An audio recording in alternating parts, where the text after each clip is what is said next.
Stalin के opposite इसका एक बहुत बड़ा हरीफ था, और जो कि नज़रियाती लिहाज में मार्क्स और लेनिन के करीब था, लियोन ट्रॉट्स्की। लियोन ट्रॉट्स्की वो स्टैलिन के बहुत ज़्यादा ख़िलाफ़ था, और दोनों का एक नज़रियाती इख्तिलाफ वो बहुत ज़्यादा था। वो इख्तिलाफ क्या था?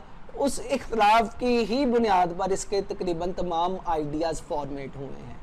वो आइडिया बुनियादी तौर पर ये था कि जब एक मुल्क में इनकलाब आ जाए तो वो इनकलाब आपने दूसरे ममालिक में भी एक्सपोर्ट करना है।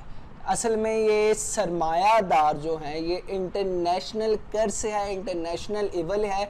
एक मुल्क में अगर इनकलाब आया तो उस मुल्क का काम है कि बाकी ममालिक में भी इनकलाब लाए और तमाम दुनिया में से सरमायादारी निज़ाम को ख़त्म करे। तो ये उनका बुनियादी काम होगा।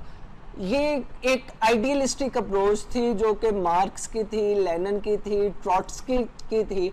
लेकिन क्योंकि स्टैलिन ज़्यादा प्रैग्मेटिक इंसान था, प्रैक्टिकल इंसान था, वो देख रहा था कि भाई जब तक सोवियत यूनियन को मजबूत ना किया गया तब तक इनकलाब को एक्सपोर्ट करना, अपनी एनर्जीज़ को इनकलाब पर खर्च करना, ये नुकसानदेह साबित होगा। लिहाजा इसका ट्रॉट्स्की से सबसे बड़ा ये इख्तिलाफ यही था कि भाई अभी हमने इनकलाब को एक्सपोर्ट नहीं करना, सिर्फ वन कंट्री वन रेवोल्यूशन का नज़रिया इसने पेश किया कि एक मुल्क में जो है एक ही रेवोल्यूशन आया, उससे ही हम सस्टेन कर लें, काफ़ी है।